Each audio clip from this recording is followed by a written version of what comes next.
Okay, fellow babies, welcome back to Pachter Factor on SIFTD.net. If you are watching as a Patreon patron, you're getting it real time, and we appreciate that you are paying for that privilege. If you're watching as a YouTube subscriber, same thing. Thank you so much. If you have managed to figure out how to link your Twitch Prime account to your Amazon Prime account, we're getting paid. You're getting a bonus by getting the content early. So look at the show description. It tells you how to do that. Link your accounts. It's easy. You have to do it every month or so, though. So just remember to do it. You can wait till you finish listening to my wisdom before you do it. But please link the accounts. Today's question from Sifted from Gilt. Amazon, Epic, PlayStation, and Xbox have provided a steady stream of free games to their customers for years now to keep their customers loyal and to provide value to subscription services. How does this behavior affect the industry? I've become less likely to casually buy games, assuming a lot of them will eventually be offered for free. That's fair. I always claim the free games and then rarely ever play them to begin with. Is giving away so many games for free ultimately impacting the perceived value of games? One of the advantages of linking your Twitch Prime account to your Amazon Prime account is you qualify for this stuff, and you also get to subscribe to Sifted for free, and they'll pay us, so do that. But I don't know how they work. Like, games with gold are available on Xbox, are available for a limited period of time, and I can't remember if it's a month or 2 months, it's a month, yeah. But they go away. They had like Assassin's Creed 1 on there once, and I didn't claim it, and I was like, where'd it go? So yeah, and everybody's different. I mean, Epic and PlayStation and Xbox give you 2 or 3 or 4 games. Amazon gives you like 10, so definitely worth it. How does it affect the industry? But the answer is more free means more players. So on the positive side, it's good because it gets you engaged and introduces you to new developers, making you more likely to buy their next game.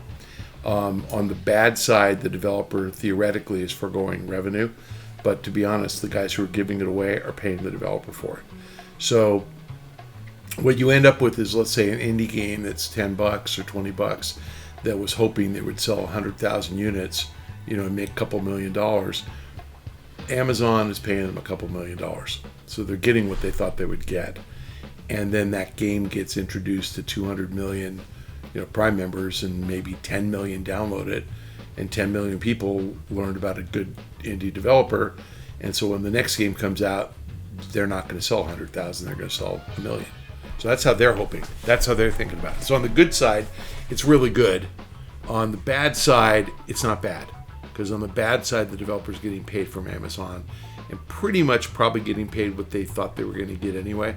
And on the Xbox side and PlayStation side, they're giving away older of their games or older indie games that they've sold on the platform before. So you'll get an old Xbox, you get an Assassin's Creed game, and Ubi still is getting paid for that. Or you'll get Fat Princess or something that Sony sold on PS3 that really isn't selling and not doing anything, and what the hell.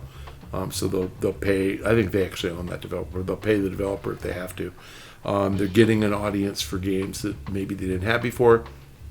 So net is probably really good. I would say the way to think about it is, was Breaking Bad on Netflix good or bad?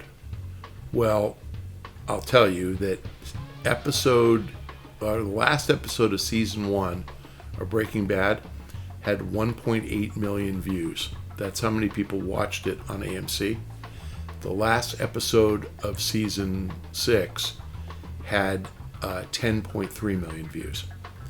So somehow, between season 1 and season 6, 8.5 million people figured out that Breaking Bad was a good show. How did that happen? Netflix.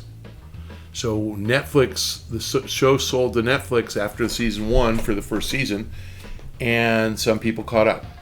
Then season 2 happened, and some more people caught up. I literally started watching Breaking Bad in the middle of season 3, because one of my associates goes, best show on TV, and told me to watch it. And I go, where? It's AMC. I go on to go watch it on AMC. Obviously, on your cable system, you can't watch seasons 1 and 2. So I went to Netflix, and Netflix loved it because I'm a Netflix customer. The producers of Breaking Bad loved it because Netflix is paying them and will pay them more the next year and more the next year. I loved it because I caught up, and then AMC got me weekly to watch their ads and tune in and keep paying my cable bill. So everybody wins. So I think this is kind of that model that will give you some older stuff that maybe isn't in high demand now, will convert you to liking this studio, liking this game genre or whatever, and will keep you a subscriber to Amazon or a subscriber to PlayStation Plus or a subscriber to Xbox Live Gold. So it makes sense to me. I mean, I think that ultimately it gives a consumer more content. The reason I brought up the Netflix example, prior to streaming services, the average cable household in the U.S. watched 154 hours a month of TV. That was the number. That number is down to about 130, and the total consumption of streaming services is up to about 50. So what happened? We went from watching 154 hours to 180. So who wins? We do. We get more content. We're consuming more content. We must be happier, right? Are we paying more for it? Actually, yeah, we are. So does everybody else win too? Yeah. We consume more, we pay more, everybody wins. It's worth it. So I really think that's what's going on here. That the game, well, they're not game companies, but the providers, Amazon isn't a game company, but they're giving you content, you consume more, everybody wins. The argument that because I got the first one free, I'm going to get the second, third, fourth one free is what my dad used to say. My dad, who died in 2007, who used to say, I'll never go to the movie theater again because ultimately everything is going to be on free TV, right? No, my dad actually believed that. Yeah.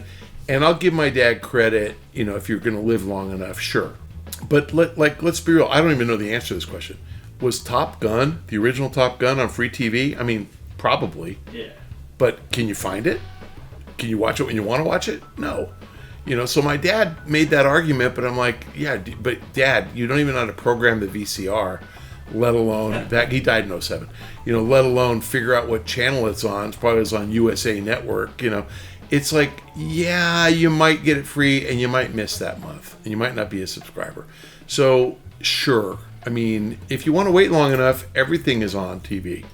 And by the way, I'll tell you now, Fox, Universal, and Warner Brothers movies are all on HBO. That's who they are. So if you see a movie made by Universal, Fox, or Warner Brothers, it's going to be on HBO. So why ever go to see a movie? Subscribe to HBO and you're going to get it. But guess what? A lot of people subscribe to HBO, and we still went and saw Top Gun in the theater. And that was probably Paramount, though. But but they know. They know they're going to get it free. They still go see it in the theater because they want to see it now. So I subscribed to Disney Plus. I got Shang-Chi for free on Disney Plus. It was in the theater for like a minute, and I liked it, by the way. It was really good. I saw Black Widow on Disney Plus, and I saw Doctor Strange on Disney Plus, and I looked up Doctor Strange. It had been in the theater 45 days before. And I was like, wow, that's bad. Because, am I going to see the next one? And the answer is, I would have gone and seen Doctor Strange in the theater. I just missed it. Honestly, I think I still would have gone and seen it, but it was on Disney Plus for free. But they're smart about it. They'll time it. They'll space stuff out with these games so that, no, you don't get it free when it comes out. And if you want to wait long enough, everything's free. That's that's my dad. Then my dad said, well, I'll just rent it at Blockbuster instead of waiting for free TV and spend $2 instead of 10 or whatever. Yeah, sure. You can. But you miss out. You don't get it. You don't get to watch it or play it when everybody else is talking about it. So when something comes out that you really want to play and all your friends tell you to play it, you're not going to go, can't play it now because I'm going to get it free on Xbox Live Gold in 5 years.